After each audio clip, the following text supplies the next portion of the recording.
Assalamualaikum warahmatullahi wabarakatuh.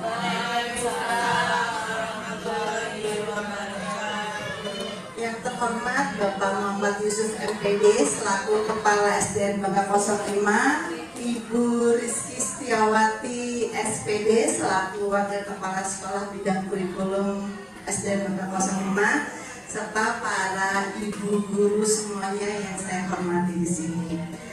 Alhamdulillah kita semua bisa berkumpul di sini, diberi keluasan rezeki nikmat sehat oleh Allah SWT untuk hadir dalam diseminasi budaya positif. Ini adalah salah satu tugas saya untuk menyampaikan kepada teman-teman semua, tapi bukan berarti saya narasumber ya di sini ya. Ibu guru di sini adalah narasumbernya. Saya cuma menyampaikan saja apa yang sudah saya dapatkan kemarin ketika saya KKG tentang budaya positif. Sebenarnya ada dua agenda, yaitu budaya positif dan pembelajaran diferensiasi. Tapi kalau dengan waktu 1 jam atau 1,5 jam sepertinya tidak bisa ya untuk menyampaikan dua agenda tersebut. Apalagi kemarin KKG itu saya seharian penuh belajar dua hal tersebut. Jadi hari ini kita fokus ke budaya positif saja. Sebelum saya buka, saya mau berpantun dahulu. Jalan-jalan berpakaian rapi, sebab akan mengunjungi paman. Yang artinya, saya hendak melakukan presentasi. Perhatian Bapak Ibu sekalian sangat saya harapkan. Selamat pagi. Mana kompak? Ada kompakin, maunya nyampe mana paginya? Pagi-pagi aja 3 kali. Oke. Kompak ya, biar kelihatan dari kamera tuh SDN Bangka 05 kompak. Selamat pagi. Pagi. Luar biasa. Oke. Selamat pagi ya, biar Bapak Ibu guru semuanya selalu semangat seperti pagi hari. Oke. Diseminasi budaya positif saya sampaikan oleh Zeni Fitriana. Saya adalah CGP angkatan 11 dari kelas 26 dari SDN Bangka 05. Bapak PP saya yang ganteng Bapak Miftah Dea, dan Ibu fasilitator saya yang cantik Ibu Eka Rahmayantina. Kebetulan beliau berdua tidak bisa hadir di sini. Bu Eka orang Kalimantan Selatan, Pak Miftah dengan kesibukannya. Nah, hari ini kita akan membahas tentang pembahasan budaya positif. Agak panjang ya, karena kita akan membahas 6 subbab, yaitu tentang disiplin positif dan nilai-nilai kebijakan universal, kemudian teori motivasi, hukuman dan penghargaan serta restitusi. Kemudian saya yakin Bapak Ibu sudah menerapkan diri kelas tentang keyakinan kelas. Kemudian kebutuhan dasar manusia, posisi kontrol kita sebagai seorang guru, dan yang terakhir adalah tentang segitiga restitusi. Yang akan kita bahas hari ini 1 jam ke depan. Mudah-mudahan betah di kelas. Gila lagi ya. Oke, pertanyaan pemantik. Setuju atau tidak dengan statement bahwa hukuman dapat mendisiplinkan murid?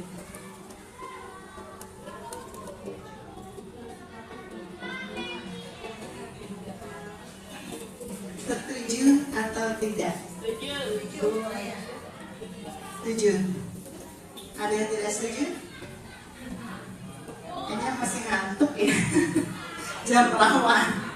Yang kedua, setuju atau tidak pemberian hukuman dengan hal positif, misalnya disuruh membersihkan halaman, menuliskan suatu kalimat, atau Pak Iwan biasanya menulis berapa ratus kali Pak di buku. Kemudian membaca bab tertentu itu dapat meningkatkan disiplin murid? Kemudian setuju atau tidak kita dengan memberi hadiah atau penghargaan atau reward misalnya dapat meningkatkan motivasi murid kita? Akan kita pelajari nanti di bab ini ya. Pertanyaan tematik tidak bernilai benar, tidak bernilai salah. Jadi tergantung keyakinan dari Bapak Ibu sekalian. Oke, menurut Ki Hajar Dewantara, Ki Hajar Dewantara itu mengibaratkan guru itu seperti seorang petani. Kita menanam padi, akan tumbuh. Menanam padi akan tumbuh padi, ya kan? Gak mungkin nanam padi tumbuhnya stroberi, apalagi durian, ya kan?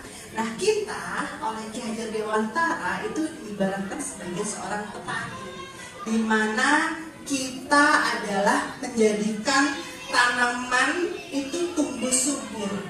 Kita hanya menuntun, kita memberikan perilaku atau treatment khusus kepada murid kita. Kita hanya menuntun, menurut Ki Hajar Dewantara, tidak menuntun anak. Ya, jadi kita menuntun bagaimana caranya si anak ini tumbuh sesuai dengan kodrat zaman dan kodrat alamnya. Jadi kita nggak bisa nuntut kita nanam padi tumbuhnya stroberi, tidak bisa. Cuma kita akan menuntun gimana caranya biar padi ini bisa tumbuh menjadi padi yang super oke, yang bulirnya gede-gede, yang kalau dimasak akan jadi beras yang pulen, yang super enak. Itu adalah tujuan kita sebagai seorang guru. Sedangkan sekolah ini adalah ibarat tempat kita bercocok tanam, seperti sawahnya, ya kan? Kalau sawahnya bagus, tempatnya bagus, kira-kira padinya bagaimana? Subur. Tapi kalau tanahnya gersang, padinya juga pasti akan kurus-kurus ya, yang akan dipanen anak kita nanti. Nah, tanggung jawab kita sebagai seorang guru adalah menciptakan lingkungan yang positif yang terdiri dari kerjasama seluruh warga sekolah. Menciptakan lingkungan yang positif. Nah, sekarang yuk mari kita lihat lingkungan sekolah kita. Menurut Bapak Ibu guru, bagaimana sih suasana sekolah kita menurut Bapak Ibu guru? Bagaimana murid-murid kita berinteraksi? Bagaimana para guru-gurunya berkomunikasi? Bagaimana cara guru-guru di sini bertegur sapa dengan sesama guru? Bagaimana guru-guru di sini menyapa muridnya? Kemudian bagaimana guru-guru di sini menyelesaikan konflik muridnya? Kita lihat ya. Terus menurut Bapak Ibu guru sekalian di sini, apa sih pentingnya menciptakan suasana positif di lingkungan sekolah? Penting nggak sih kita nyiptain lingkungan suasana positif? Sepenting apa? Terus bagaimana kita mau menciptakan lingkungan yang positif menurut kita? Gitu kan? Terus apa sih hubungannya suasana positif dengan pembelajaran yang berpihak pada murid? Kan kalau kurikulum Merdeka ini kan student center ya. Jadi pembelajaran itu harus berpihak pada murid, dikit-dikit buat siapa? Murid, selalu murid yang disebut. Jadi apa sih relasinya lingkungan yang positif dengan pembelajaran yang berpusat pada murid? Nah, menurut Bapak Ibu sekalian, bagaimana sih penerapan disiplin sekarang itu? Apa yang perlu dikembangkan dari sekolah kita, dari kelas kita aja yang paling simpel, yang kecil, ya kan? Nah, sebelum kita mulai, kita games dulu. Kayaknya udah ngantuk, ya kan? Caranya berpasangan nih. Yuk berpasangan, kita bermain kepal tangan. Jadi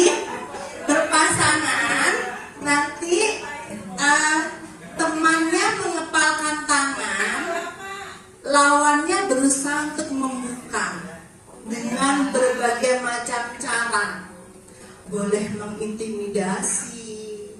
Boleh tahu itu pundasi ya?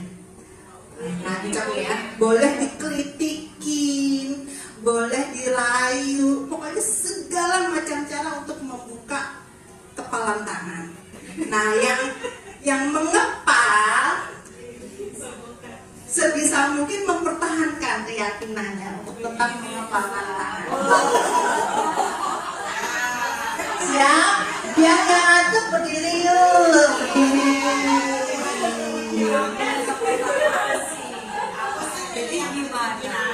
Nanti gantian 30 detik pertama si A, 30 detik kemudian baru si B.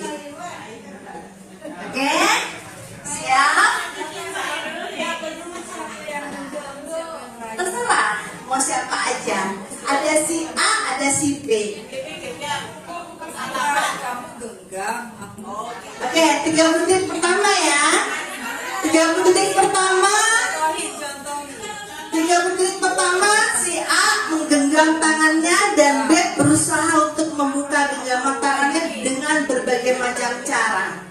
Mulai dari sekarang berusaha untuk membuka, dan yang menggenggamkan tangannya berusaha untuk merasakan keyakinannya.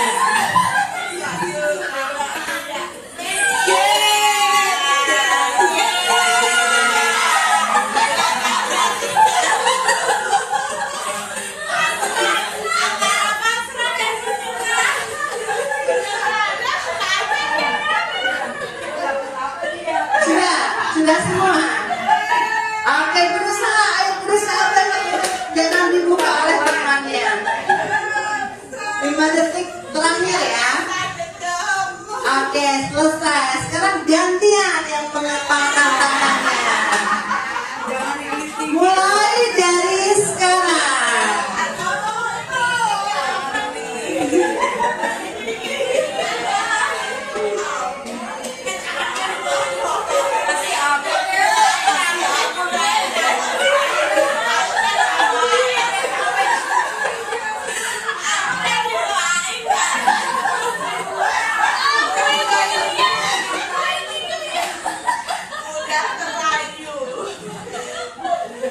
Oke, sudah cukup.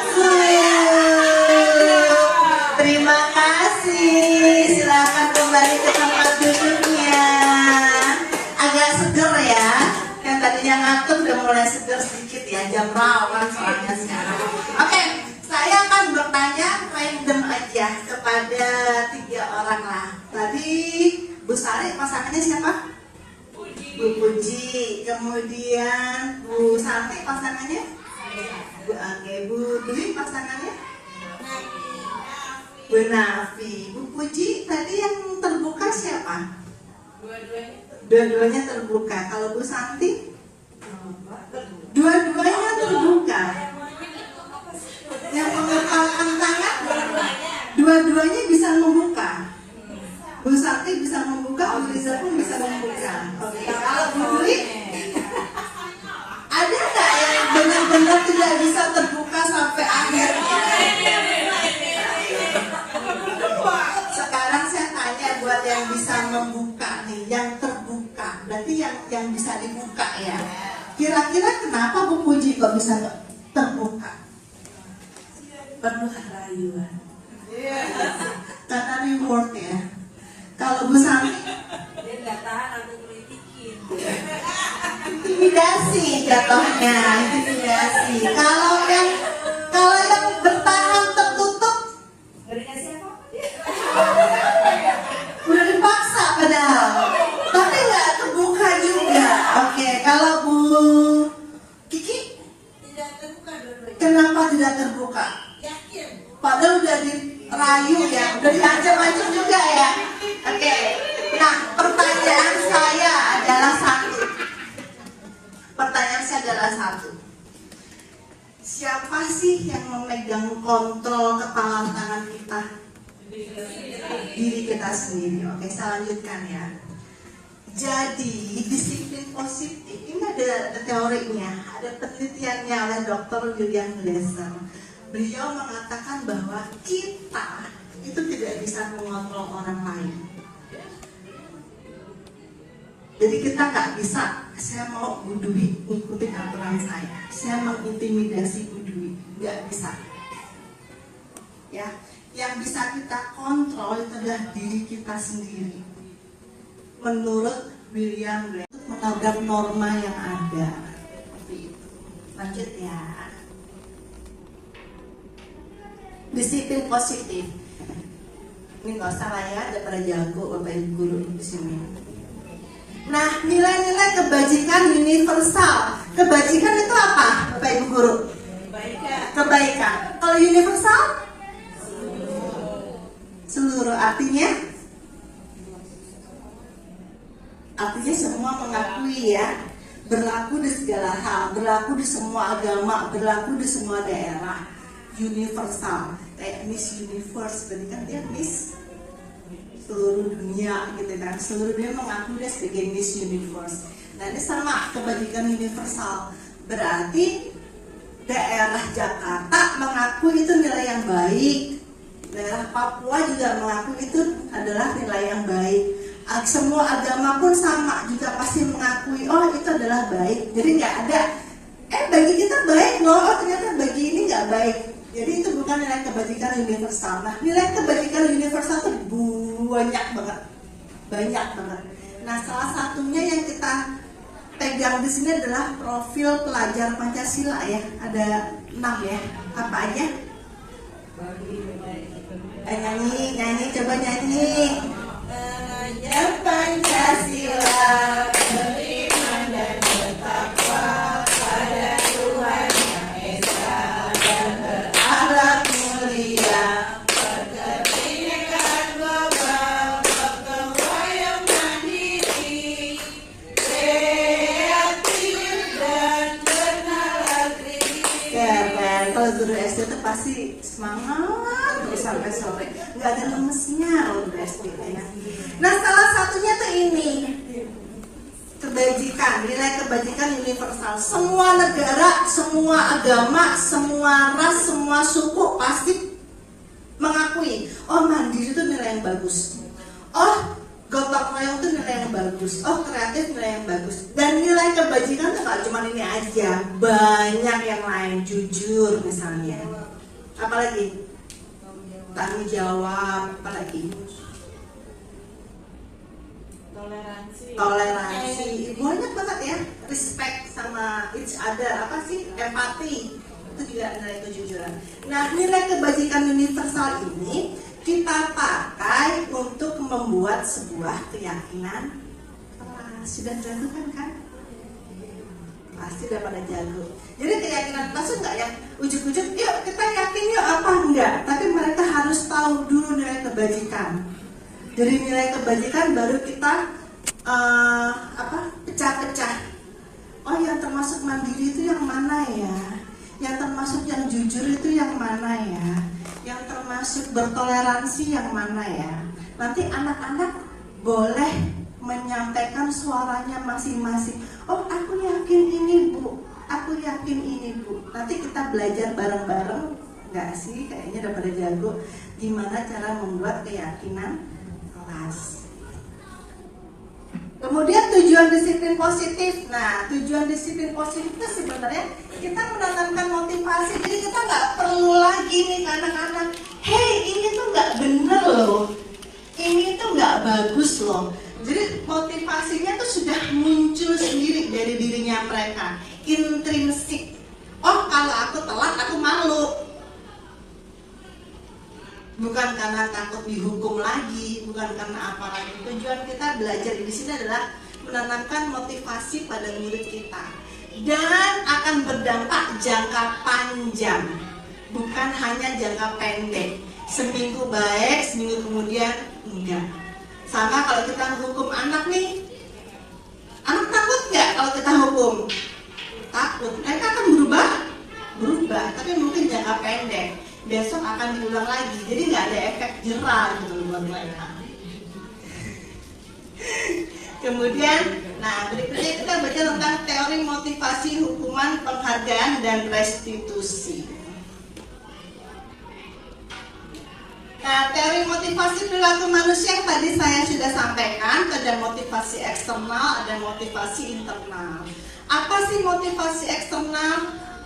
Itu untuk menghindari ketidaknyamanan. Jadi kalau orang mau melakukan sesuatu, aku kalau nggak ngelakuin aku bakal diapain ya? Aku bakal dapat apa ya? Aku bakal dapat hukuman apa ya? Itu namanya karena ketidaknyamanan, menghindari ketidaknyamanan. Kemudian motivasi eksternal yang kedua adalah untuk mendapatkan imbalan. Aku bakal dikasih duit apa ya kalau aku mau maju ke depan? Berani baca doa. Ya, itu nanti imbalan. Nanti kita akan belajar ternyata penghargaan itu bisa menjadi sebuah hukuman. Nanti kita pelajari di situ. Nah, yang terakhir adalah untuk menghargai diri kita sendiri. Kalau aku nggak ngelakuin, nanti aku akan jadi orang seperti apa? Nah, tujuan kita adalah ini, disiplin positif, untuk menumbuhkan motivasi internal. Nah, ini tadi dihukum oleh penghargaan. Saya ngetek ya. Pertama, pengaruh jangka pendek dan jangka panjang. Jadi penghargaan itu sama sebenarnya dengan hukuman. Dalam arti ketika kita meminta orang untuk melakukan sesuatu dengan diberi imbalan, kamu mau ya, maju ya, nanti ibu kasih permen. Kamu mau ya maju, yang menang nanti ibu kasih hadiah ini. Itu berarti kita meminta atau membujuk seseorang buat melakukan sesuatu untuk memenuhi suatu tujuan dengan embel-embel. Ada dorongan eksternal, ada faktor ketergantungan. Nah, menurut Alfie Kohn pada tahun 1993, ternyata penghargaan itu bisa memberikan pengaruh jangka pendek dan jangka panjang. Apa? Penghargaan itu mungkin akan efektif kita lakukan, akan bagus hasilnya di jangka pendek.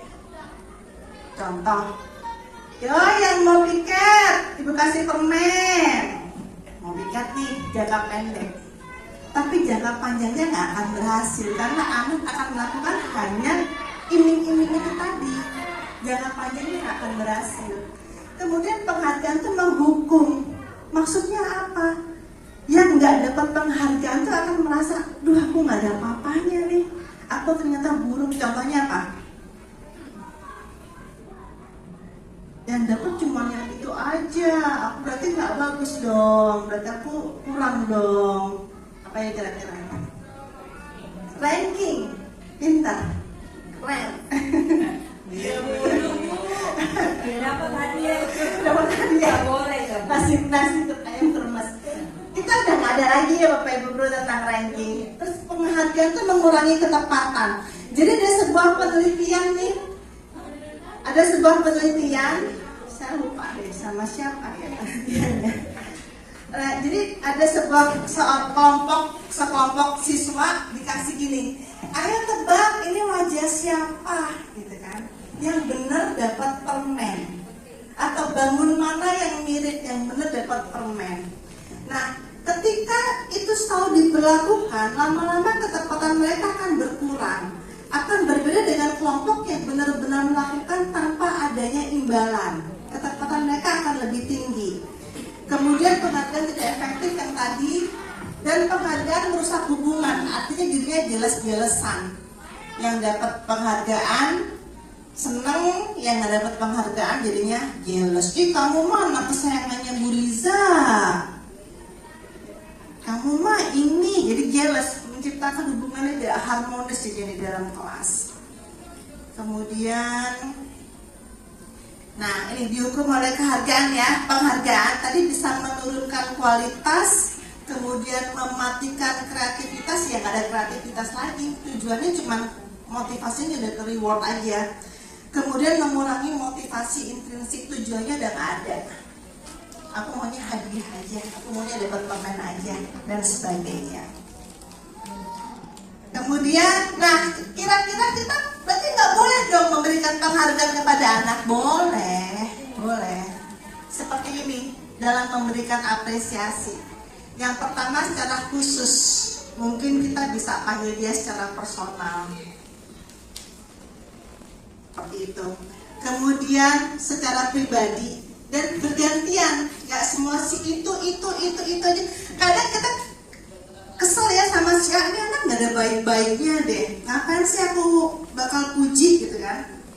Murid paling nyebelin misalnya bagi kita di kelas. Tapi kan sejujurnya dirinya dia kan pasti ada satu hal kan yang hal positif yang dia bisa kerjakan kan. Entah dia helpful dengan temannya ya, atau mungkin dia suatu waktu mengerjakan tugas tepat waktu. Bolehlah kita sekali-sekali memberikan pengakuan atau apresiasi. Jadi nggak cuma si ini, si itu aja, tapi the whole class bisa dapat semuanya secara bergantian. Kemudian kalau kita mau seperti itu kita konsisten, harus konsisten dan fokus pada prosesnya bukan pada hasilnya. Lanjut, nah ini contohnya. Ketika si A, si murid yang paling bangor mungkin menolong murid baru di kelas kita, ya kan, dari kebajikan cuma menolong orang lain, jadi dia berempati terhadap orang lain. Kemarin ibu perhatikan kamu menolong si A ya, ternyata kamu itu sayang ya sama teman kamu. Kamu punya loh rasa empati. Jadi dengan hal kalimat seperti itu aja, itu sudah merupakan sebuah apresiasi terhadap murid kita. Atau misalnya ketika kita memberikan kelompok-kelompok kecil, dia mau peduli sama temennya, kita hargain, bisa juga seperti itu.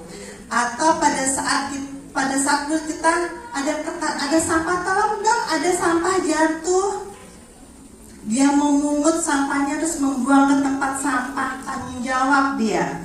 Berarti kita berterima kasih lah untuk dia mau melakukan tanggung jawabnya. Nah, perbedaan hukuman dan konsekuensi itu ini Bapak Ibu Guru. Hukuman itu sesuatu yang menyakitkan harus terjadi. Kadang-kadang hukuman itu bisa menimbulkan sebuah trauma terhadap anak-anak. Contoh, ketika anak nggak bisa, terus kita hukum di depan, terus kita permalukan anak tersebut. Gitu aja kamu nggak bisa, kalian gimana sih udah kelas 6? Emang berapa 2 kali 2? Nggak bisa. Itu kan menghukum ya, menghukum anak, dan itu menjadikan sebuah trauma. Kemudian membuat anak sakit, baik secara fisik maupun hati. Nah, coba saya masih ingat ketika saya belajar di modul 1.2 kalau nggak salah. Bapak Ibu pernah nggak sih punya pengalaman yang tidak mengenakan waktu dulu sekolah? Yang membekas banget ya sekarang? Apa Bu Sari? Saya dulu pernah nggak buat PR. Bu Sari pernah nggak buat PR ya? Terus saya dihukum. Hukumnya itu saya disuruh jalan jongkok dari ujung kelas saya sampai ujung kelas berikutnya. Balik lagi. Itu yang saya tidak lupa. Sampai sekarang. Dan merasa dipermalukan ya, dipermalukan. Ya kita pikir apa sih korelasinya suruh jalan jongkok kamu nggak ngerjain PR? Merasa dipermalukan juga saya mau aja. Pengalaman tidak mengenakan. Saya dulu pernah punya guru SMP. Saya kan di Jawa Timur ya, disuruh ngafalin itu loh, apa anak ejaran sopo, anak ejaran, anaknya asu itu apa. Terus kalau kita nggak bisa, itu kita dicubit di sini. Dan itu di depan teman-teman yang lain, dicubit di sini tuh. Terus matematika kalau saya nggak hafal perkalian, saya disuruh lari keliling lapangan. Saya pernah juga. Dan sampai saya ketemu teman saya yang membekas di teman saya tuh nih. Iya, aku ingat dulu kamu kan yang suka disuruh lari apa, karena kamu nggak pernah hafal ini. Sampai sini. saya sih nggak begitu apa namanya, nggak begitu saat itu nggak begitu perhati ya. Tapi sekarang baru ternyata yang diingat temanku yang jelek-jeleknya tentang aku ya. Dan itu kalau saya sih nggak menimbulkan trauma, tapi kita nggak pernah tahu ya murid kita ya. Kadang-kadang kita ngomongnya bagi kita biasa, tapi ternyata tuh melukai murid kita dan itu nggak akan diingat sama, nggak akan dilupakan sama dia sampai kapanpun gitu. Nah itu, jadi jadinya anak tuh jadi benci disiplin kalau kita kayak gitu. Jadi cuma takut aja di kita, tapi merasakan disiplinnya tuh nggak ada. Dan jatuhnya kepaksaan mendorong anak menyakiti diri sendiri, konsep diri yang buruk. Terus jadinya, nah ini saya ngerasain di kelas lagi membuka banget apa sih habitnya mereka ya. Kamu ya yang ini, iya bu sih ini, bu yang ini, enggak apa sih bukan gue gitu loh. Jadi mereka tuh kayak yang denial dulu gitu loh. Padahal kan it's okay, nggak apa-apa. Aku kan kesalahan nggak apa-apa, setiap orang itu bisa kok berbuat salah. Membangkitkan mereka untuk rasa, oh iya aku deh bu yang salah, maaf ya bu ya, aku akan memperbaiki itu susah. Karena jadinya mereka belajar untuk menyembunyikan kesalahan. Karena mereka, kan juga berhukum, kan juga begini, katanya berita ada dari hukuman. Yang timbul dari rasa marah, rasa bersalah, merasa nggak dihargain. Bu Sari mungkin, Bu Ami pernahkah dulu merasa waktu kecil baik-baik saja waktu sekolah ya? Bu Badriah pernah nggak? Nah, ya Bu? Oh madrasah, MTS. Oh FI. Pas hari saya masuk ada hafalan hadis, kan saya otomatis udah tahu ngapal, tapi gurunya itu suruh berdiri saya di depan tapi suruh sampai hafal saat itu juga gitu. Dan jadinya under pressure ya, di bawah tekanan ini ya.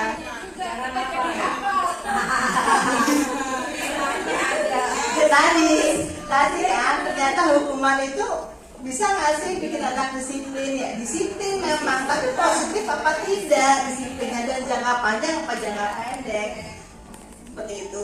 Sedangkan konsekuensi ini, jadi konsekuensi itu sebab akibat. Kenapa sih Pak aku harus kepel kelas? Ya karena aku udah numpahin air misalnya, ada sebab akibat. Tapi kalau tadi Bu Sari karena nggak ngerjain PR suruh jalan jongkok, itu bukan sebab akibat ya kalau menurut saya. Kemudian membuat anak merasa nggak nyaman, iya anak nggak nyaman, tapi saat itu aja, nggak jangka panjang ya.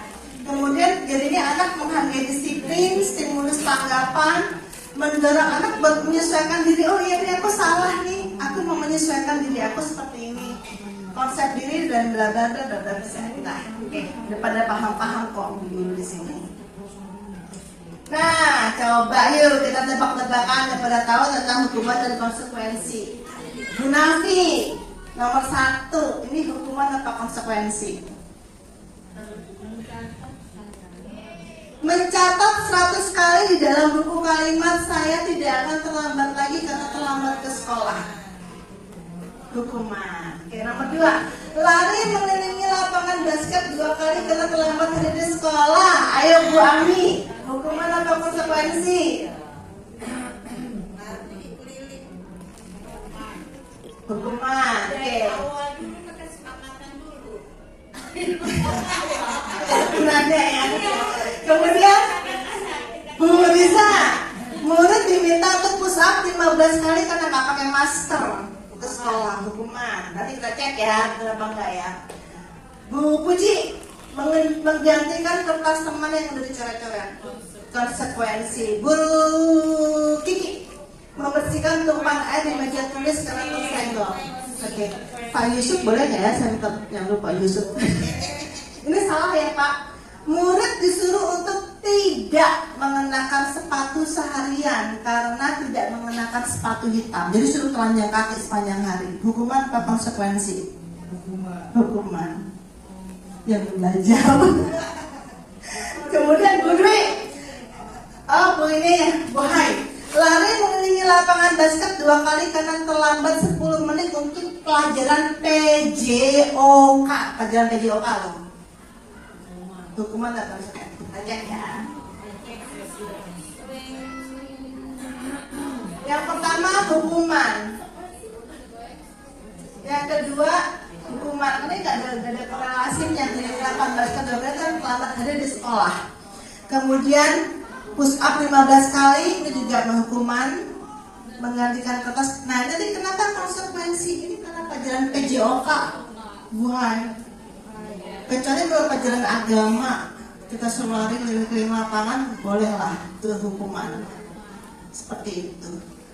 Emang sih belajar seperti ini sejam juga nggak cukup ya, masih bingung juga hukuman apa, konsekuensi apa. Tapi pasti nanti dapat pencerahan. Nah, restitusi. Apa sih restitusi dalam segi bahasa? Siapa orang ekonomi di sini? Yang jago ekonomi. Apa sih arti restitusi?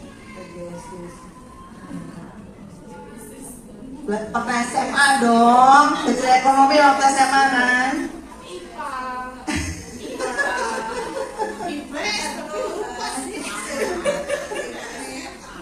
Restitusi itu kalau dari segi istilah secara harfiah artinya adalah menggantikan.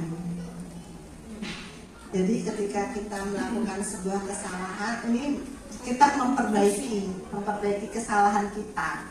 Jadi mereka bisa kembali lagi on track. Jadi kalau ibarat kata kereta nih keluar jalur, kita balikin lagi. Dengan cara apa? Dengan cara restitusi. Sehingga karakternya lebih kuat. Nah, restitusi juga merupakan proses kolaboratif. Apa kolaboratifnya nanti kita pelajarin ya di slide selanjutnya. Dan membantu murid berpikir tentang apa nih? Ya itulah ketutupan. Nah, ini 9 ciri-ciri restitusi. Tadi saya bilang kan, sebenarnya restitusi itu kalau bahasa dari segi bahasa adalah mengganti.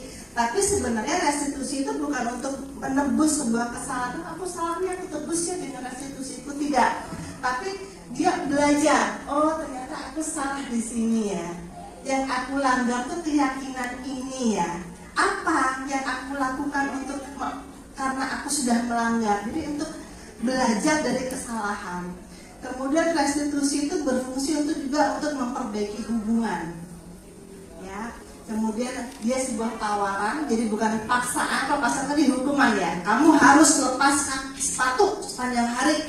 Itu namanya paksaan. Restitusi tawaran. Kemudian restitusi itu menuntut untuk melihat ke dalam diri kita. Kamu tahu nggak sih kamu udah melanggar? Kamu yakin nggak sih udah melakukan sebuah kesalahan? Kemudian restitusi mencari kebutuhan dasar yang tadi 5 tadi yang mendasarinya. Kemudian restitusi adalah cara yang paling baik. Fokus pada karakter. Jadi kita fokus pada pembentukan karakter anak, bukan ke tindakan. Fokus pada solusi, kita nyari solusinya bareng-bareng. Dan restitusi mengembalikan murid yang salah pada kelompoknya. Jadi yang salah ini kan bisa dikucilkan. Kita kembalikan lagi biar kelompoknya bisa menerima seperti itu. Jadi nggak ada lagi lah bullying dan segala macam. Nah, ini adalah identitas gagal dan identitas sukses. Hukuman, sesuatu yang menyakitkan harus terjadi. Nggak nyaman buat murid. Korbannya mendapatkan korban, tanda kutip ya. Murid atau anak akan tersakiti secara fisik ataupun secara psikis. Perilakunya pasif dan agresif meningkat. Jadi semakin kita ke anak, keras ke anak, dia tuh akan semakin menjadi-jadi biasanya. Akan semakin sulit dikendalikan. Kemudian sistemnya nggak akan menjadi. Kadang-kadang kita tuh kalau teriak nih sama anak, diam gitu kan. Saatnya mungkin anak akan diam. Tapi berikutnya kan kita justru lebih butuh kencang lagi. Lebih kencang lagi. Sama kayak kita nyubit anak. Sekali cubit, sakit bu, diem gitu kan. Besoknya kan powernya akan lebih kencang lagi. Jadi lama-lama dia nggak akan takut di hukuman. Terus berlaku pada institusi di sekolah aja, realnya dia nggak akan, di rumah dia nggak akan. Peraturannya adalah kamu harus ya, pakai nggak, lakuin nggak, harus, kamu harus. Dan jadinya murid tuh benci sama peraturan. Hasilnya adalah negatif, hukuman. Kemudian konsekuensi, ini konsekuensi dibuat gak nyaman tapi jangka pendek. Dan tapi jadinya guru harus monitoring terus. Ayo kamu ngelanggar ya, kamu salah di mana. Jadi kita harus monitoring terus. Dari dalam dirinya belum muncul si anak ini. Terus kita mereka butuh aturan. Terus, kan aturannya ini, kamu mau nggak ini, kayak gitu. Itu namanya konsekuensi. Jadinya murid jadi menghormati peraturan tapi netral. Bisa positif, bisa ya nggak ada ininya, jadinya jatuhnya netral. Sedangkan restitusi yang nanti kita diharapkan akan bisa melakukan semua ini, anak diberikan pilihan nanti ketika melakukan sebuah kesalahan. Kok enak banget sih, jadi nggak disiplin dong, nanti kita belajar ya. Terus menguatkan anak, jadi ada penguatan moral, karakter di sana. Korbannya mendapatkan ganti, anak mendapatkan moral, masalah terpecahkan, fokus, nanti hasilnya positif. Kita bahas satu persatu. Nah, ini perbedaan. Ketika ada murid terlambat datang ke sekolah, murid terlambat datang ke sekolah, ketika dihukum, gak boleh masuk, tunggu 15 menit depan, kamu harus berdiri. Gurunya marah, kamu udah tahu jam sekian, baru bangun jam sekian, ngapain sih datang gini.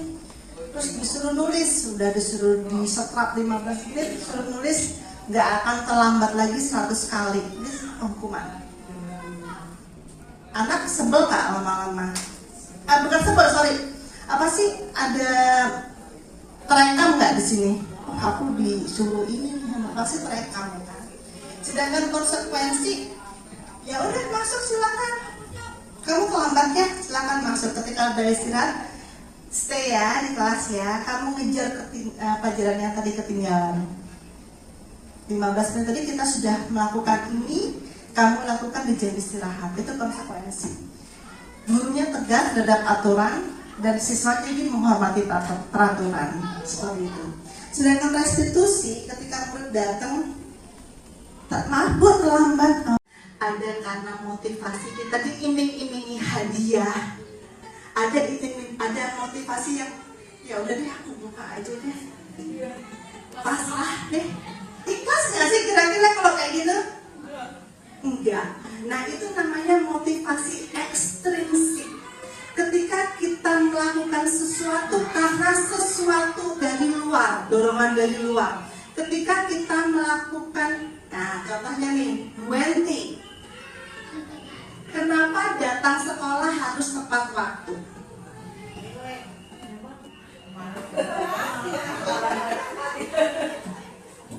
Karena takut dimarahin Aisyah. Kira-kira kenapa? Biar nggak dipotong. Itu ada motivasi ekstrinsik karena kita takut akan suatu hukuman, ya kan? Atau Bu Santi misalnya, aku mau dilihat bapak nih sekolah baru, biar terlihat di notis nih sebagai karyawan guru yang the best. Itu karena motivasi ekstrinsik, karena suatu hukuman atau karena kita ingin mendapatkan sebuah reward. Sedangkan motivasi intrinsik itu karena kita menghargai diri sendiri. Aku datang karena aku menghargai aku. Aku menghargai aku sebagai seorang guru yang akan dilihat oleh murid saya. Aku datang karena ya memang anakku mau menjalankan kewajiban. Aku udah dapat hak tiap bulan dapat gaji, menjalankan kewajiban dari dalam diri sendiri dengan harapan ya nggak ada ya karena dari dalam. Itu namanya motivasi intrinsik. Ketika kita sudah menjalankan motivasi intrinsik, ini yang namanya dengan budaya positif, disiplin positif. Jadi disiplin itu ada dua macam, disiplin biasa dan disiplin positif. Jadi kalau anak-anak kita pakai seragam, kenapa? Aku takut sama Bu Nisa. Aku ngerjain PR, kenapa? Takut dimarahin sama Bu Badriah. Itu berarti udah disiplin kan murid kita sudah, tapi belum positif. Nah sekarang kita kira-kira bisa nggak sih membangun disiplin positif murid kita selama 6 tahun kita ngajar di SD? Bisa nggak kira-kira terbentuk? Tapi lama. Butuh proses ya. Nah sekarang Bapak Ibu guru sekalian tahu nggak kasus-kasus para pejabat di luar sana yang pakai rompi oranye? Berapa tahun sih mereka sekolah? Kira-kira mereka lulusan SD nggak? Kita hitung yuk bareng-bareng. SD nggak mereka? Berapa tahun mereka SD? 6 tahun ya. SMP nggak kira-kira mereka? Berapa tahun? Udah 9 tahun. SMA? 12 tahun. S1? Berapa tahun? 16. Kira-kira ada S2 nggak mereka? Ada. Berapa tadi udah? 16, 18. Tadi S3 nggak? Ternyata 20 tahun sekolah itu belum tentu bisa membentuk disiplin positif seseorang.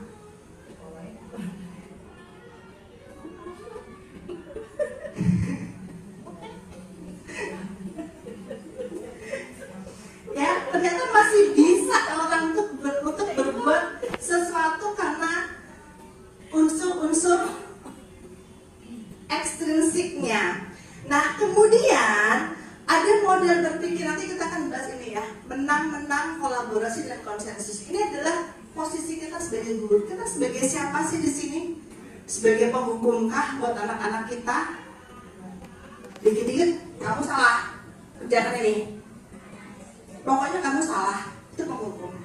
Ada pembuat rasa bersalah. Kamu tahu nggak sih, ibu udah capek-capek nerangin di depan, kamunya ngobrol sendiri. Itu pembuat rasa bersalah. Ada sebagai teman, ayolah, yuk kerjakan yuk. Kamu mau bisa kan, ya teman, ya kan? Pemantau. Kamu tahu kan, kalau kamu salah hukumannya apa? Itu pemantau. Kamu sudah nyalain ini loh. Dan manajer, ini akan kita tuju nanti menjadi seorang manajer. Gimana caranya?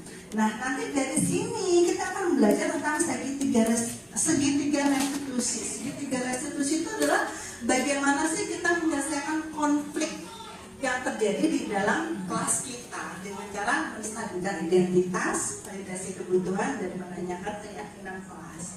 Nanti ya. Kemudian ada kebutuhan dasar manusia itu ada 5. Ini nggak cuma buat anak-anak kita aja, termasuk kita juga. Kita tuh punya 5 kebutuhan dasar. Kalau salah satu tidak terpenuhi, kita cenderung untuk menabrak norma. Coba tanyakan murid kita yang paling bangor menurut Bapak Ibu siapa di kelas. Terus coba deh dicek, dia tuh butuh pengakuan apa sih di kelas? Butuh diakui kah? Butuh disayangi kah? Butuh kebebasan atau kesenangan? Ya udah, apa nih solusinya ditawarkan. Nanti ya kita belajar. Guru terbuka, gurunya menghormati murid, muridnya pun menghormati guru. Kan kita nggak tahu kenapa dia terlambat. Nggak ujuk-ujuk kita hukum kan? Jadi saling menghormati di sini. Kita ini, nah, ice breaking dulu biar nggak ngantuk. Ada 20 ikan mas di kolam. Nah, setengahnya itu tenggelam. Berapa banyak ikan mas yang masih tersisa di kolam? Ternyata nggak pada ngantuk ya, masih stay on semuanya, masih fokus. Ya benar, masih 20 meskipun tenggelam yang mereka di kolam lah ya. Kira udah pada ngantuk tadi, makanya tanyanya agak garing mulanya. Next, keyakinan kelas. keyakinan, nggak peraturan aja, kenapa sih? Sama seperti kita pakai helm. Kenapa sih kita harus pakai helm? Aturan, takut tangkap polisi, takut ditilang. Itu motivasi ekstrinsik. Karena kita ketakutan sama hukuman, sama apa yang akan kita dapatkan. Tapi kalau kita jadi jawab, aku sayang sama kepalaku. Kalau aku jatuh, sayang kepalaku kebentur trotoar. Nanti aku jadi amnesia. Itu adalah motivasi intrinsik, ya kan? Kenapa sih kok kita harus pakai masker, mencuci tangan dan menjaga jarak 1,5 meter? Kenapa sih kita harus punya peraturan datang tepat waktu saat mengikuti pelatihan? Itu namanya motivasi ekstrinsik sama intrinsik. Sama nih sekarang saya tanya sama Bapak Ibu guru sekalian. Kenapa sekarang ada di sini? Kenapa mau duduk lama-lama di sini? Ya, ini mau dapat ilmu. Kalau jawabannya mau dapat ilmu, berarti motivasi intrinsiknya ada keren. Tapi kalau Mbak dapat tadi terus dari Pak Yusuf, itu masih motivasi eksternal ya Bapak Ibu. Nah, untuk mendukung motivasi intrinsik kita harus kembali yang ke tadi ya, nilai-nilai kebajikan. Lanjut. Nah, peraturan itu gini, selalu kembalikan buku ke tempatnya, dilarang mengganggu orang lain, hadir di sekolah, bla bla bla. Sedangkan kalau keyakinan kasus sifatnya abstrak. Kok abstrak nggak? Siapa di sini orang bahasa Indonesia? Pak Yusuf ya. Apa Pak artinya abstrak Pak? Masih bias. Apa yang jadi masalah buat kamu? Apa tuh manajer? Udah nyampe belum kita ke sana? Kadang-kadang ada gemes duluan ya kita ya. Sedih gak sih? Nah, kalau penghukum tuh gini, awas kamu ya nggak ngelakuin ya. Ibu suruh kamu nulis 300 kali di buku. Terus kamu tuh tahu lah, ibu capek nih, dengerin dong. Penghukum. Makanya udah capek. Apalagi kita lagi PMS ya bu-ibu ya. Udah PMS di rumah suami jadi udah membuat rasa bersalah. Terus kalau teman, ayo dong lakuin dong, yuk nanti kita abis ini kita kemana yuk. Nah itu namanya teman. Kalau pemantau tuh apa peraturannya, kamu udah melanggar apa, seperti itu ya. Hasilnya anak tuh akan cenderung memberontak kalau kita menghukum, menyalahkan orang lain dan berbohong ya tadi ya. Terus menyembunyikan, menyangkal, berbohong, nanti bisa dibaca sendiri. Nanti kita bahas satu persatu ya. Nah ini adalah pernyataan-pernyataannya. Saya kecewa sama kamu, itu adalah membuat merasa bersalah. Aduh aku udah bikin kecewa Bu Santi nih. Aku sedih deh, guru idamanku sedih. Terus kamu tuh gak pernah bener melakukannya, tiba-tiba penghukum. Terus ayolah, yuk, maulah ya, besok ya jangan gak masuk loh, yang ntar ibu yang dimarahin loh sama Pak Yusuf loh. Itu namanya teman. Terus pemantau. Ayo sama mama dapat sinar bintang nih hari ini nih, bisa buka satu deh kayak gini nih. Iya, ada reward ya kan, sebagai pemantau. Terus ini manajer, menurutmu kamu bisa nggak nyelesain masalah kamu, manajer? Terus penghukum, kamu tuh mesti deh paling terakhir ngumpulin soal, gimana sih sebenarnya penghukum? Ya. Lanjut, nah penerapan 5 posisi kontrol. Penghukum, ayo berdiri di barisan lain. Nih kalau Senin nih kita nih nggak pakai seragam, nggak komplit, nggak pakai topi ya kan? Pembuat rasa bersalah, berapa kali dihukum, tapi caranya kayak ini.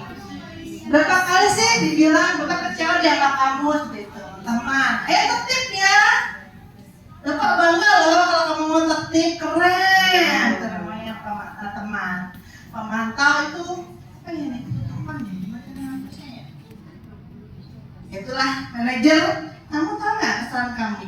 Kamu tahu nggak kenapa kamu dikumpulkan di sini? Kan gitu ya Bu Desa. Tahu Bu, aku nggak pakai topi. Terus kenapa kalau kamu nggak pakai topi kamu harus di sini?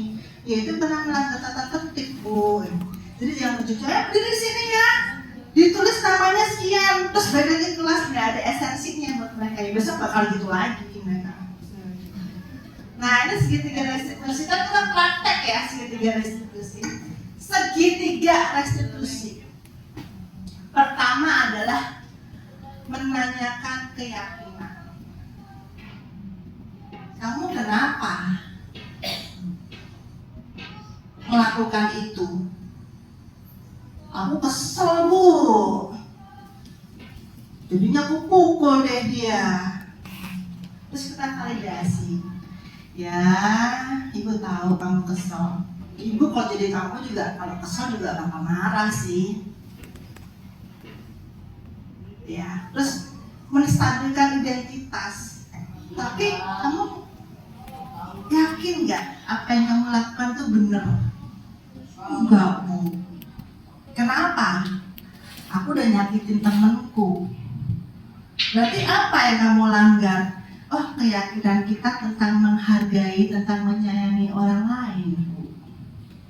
Terus kira-kira apa yang bisa kamu lakukan? Aku mau minta maaf, boleh Bu? Terus aku bakal di tempat kelas, aku bakal kasih tahu teman-temanku yang lain kalau aku nggak akan melakukan hal itu lagi. Itu adalah sebuah segitiga restitusi. Kita menawarkan, kamu udah salah, kamu yakin kamu salah, apa yang kamu langgar? Terus kira-kira apa yang kamu lakukan? Itu adalah posisi seorang manajer menawarkan segitiga restitusi. Udah pasti ngerti semua kan? Udah keren kan? Udah keren lah pasti. Ya kan nggak yang dibujuk-bujuk, kamu salah nih, kamu dihukum ini harus lakukan ini, harus lakukan ini. Itu tadi yang penghukum. Nah ini menstabilkan identitas. Nggak apa-apa kok salah. Ibu juga pernah berbuat salah. Manusiawi kok orang bikin salah. Nggak ada manusia yang sempurna. Ini namanya menstabilkan identitas pertama ya. Terus Bapak sama Bu Guru nggak tertarik kok mau membahas apa yang benar. Kan saya ngeyel tuh, dia dulu Bu yang mulai, ini Bu yang ini. Oke, Ibu nggak akan membahas siapa dulu yang memulai.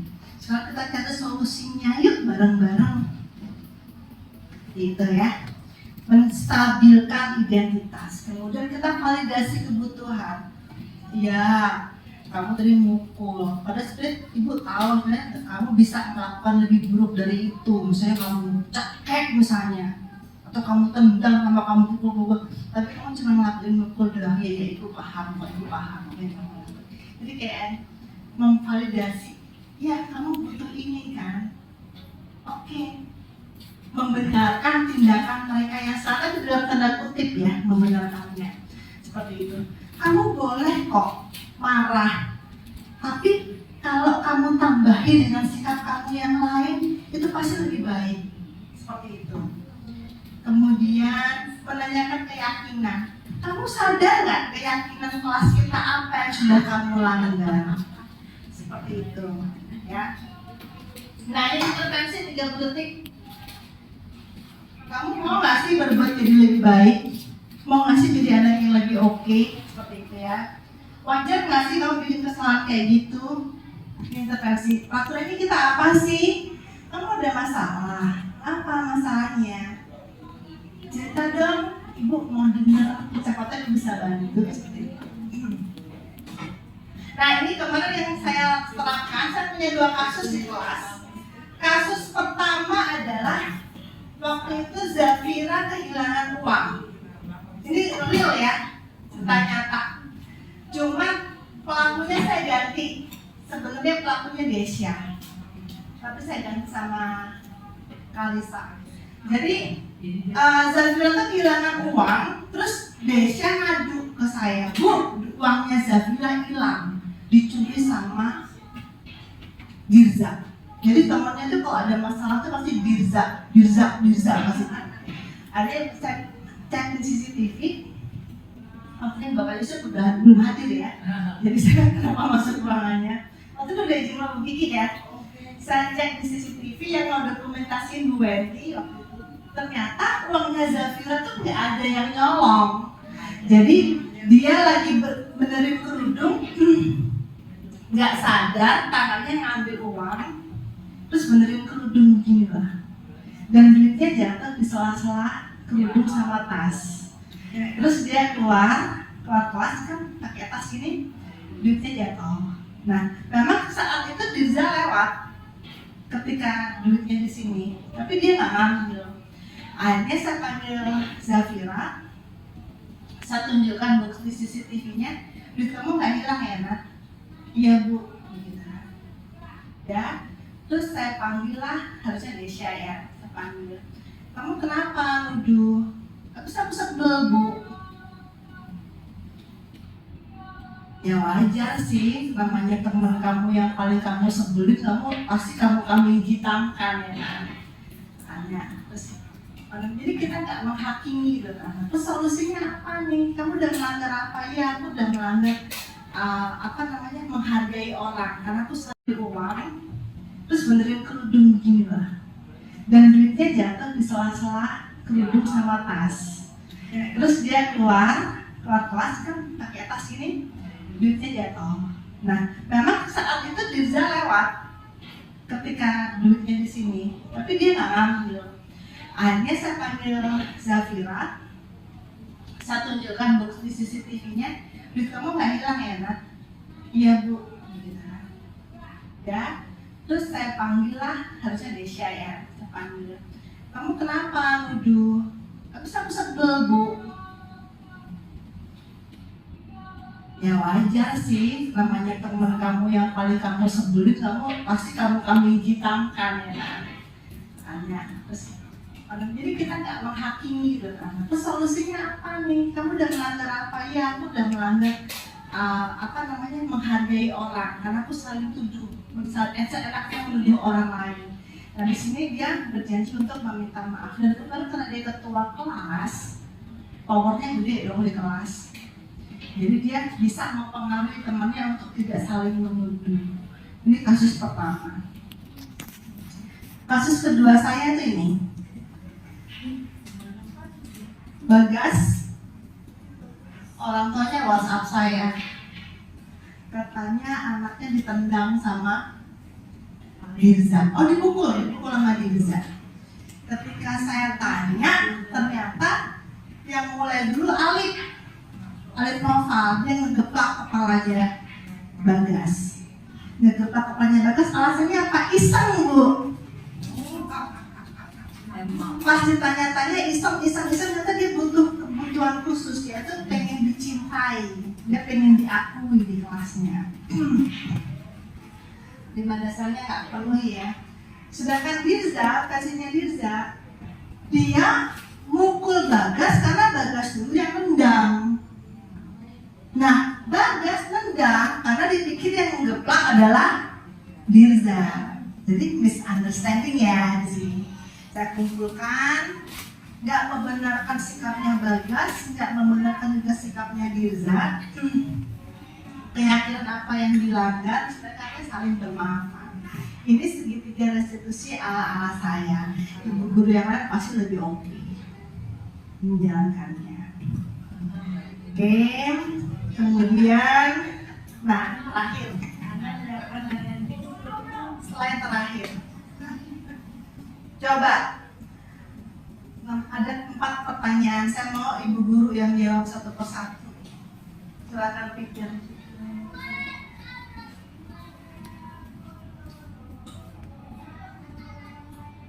Hal baru apa yang mengubah paradigma saya dari belajar tentang disiplin positif atau budaya positif? Hal baru apa? Itu bukan hal baru, udah tahu gue. Ada yang baru dong pasti. Apa Bu Hai? Hal baru apa? Bu Sari? Bu Ami? Bu Badriah? Apa?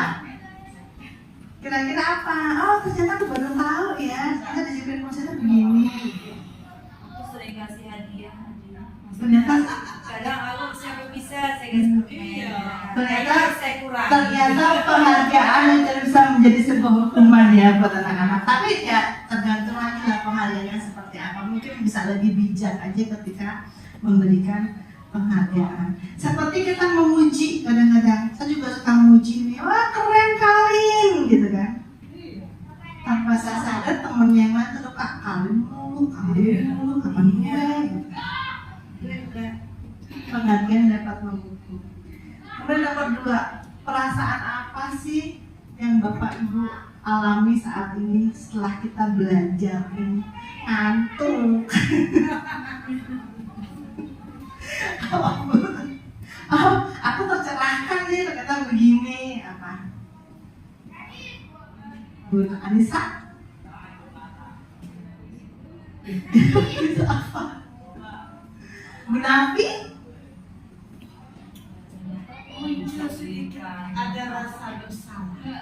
Anak-anak ya, ternyata kita selama ini terlalu kejam ya ke mereka ya. Jadi mau memperbaiki ya, Bapak Ibu guru yang lain ya, mau memperbaiki pakailah segitiga restitusi dari dalam kelas. Jadi komunikasikan sama anak-anak, terutama anak-anak kelas besar, kelas 6, kelas 5. Komunikasikan polanya nih. Ya. Ramai nih kelas. Misalnya ada yang masih ngomongnya, kita udah nih bersikap sebagai manajer tadi. Sudah segitiga restitusi sampai menanyakan kamu maunya apa sih? Tetap nggak ada perubahan. Sebenarnya gini loh, Bu Nafi ya. Apa yang kita lakukan sekarang itu memang tidak akan terlihat hasilnya saat ini juga. Kan tadi Bapak Ibu sendiri yang bilang, cukup nggak 6 tahun kita membuat disiplin positif? Enggak. Koruptor tuh belajar 24 tahun loh. Jadi apa yang kita lakukan sekarang itu akan terlihat 20 tahun akan mendatang. Saya boleh cerita sedikit nggak? Ketika saya nonton konser kemarin, dia nonton konser gitu kan.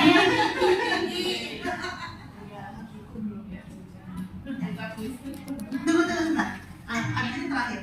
Jadi ketika saya nonton konser cuma satu hal aja yang bikin saya miss. Saya bikin wow gitu kan. Itu konser berbayar. Konser berbayar, berarti yang datang nggak banyak, nggak semua orang ya yang mau bayar gitu kan, yang mau bayar. Dari awal saya datang ke food court beli makan, itu satu pun sampah nggak ada. Dan yang bikin saya wow banget lagi adalah saya pertama kali masuk kamar mandi itu ketika akan masuk ke ruang konser itu setelah maghrib jam 6:30.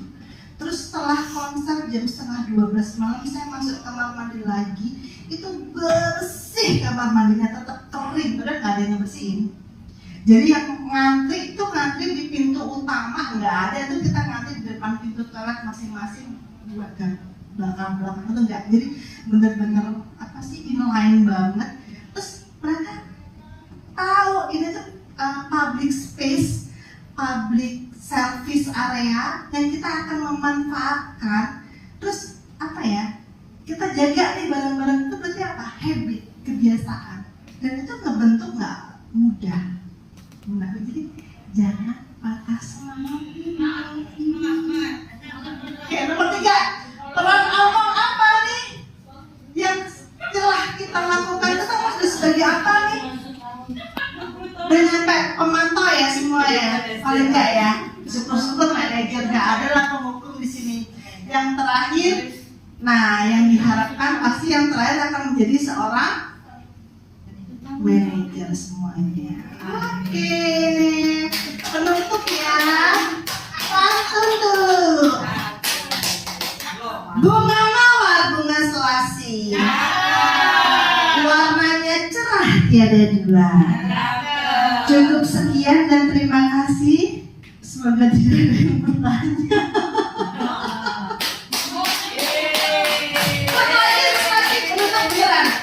Hari Selasa ke Kota Tua, naik kuda membawa kemiri. Terima kasih Ibu.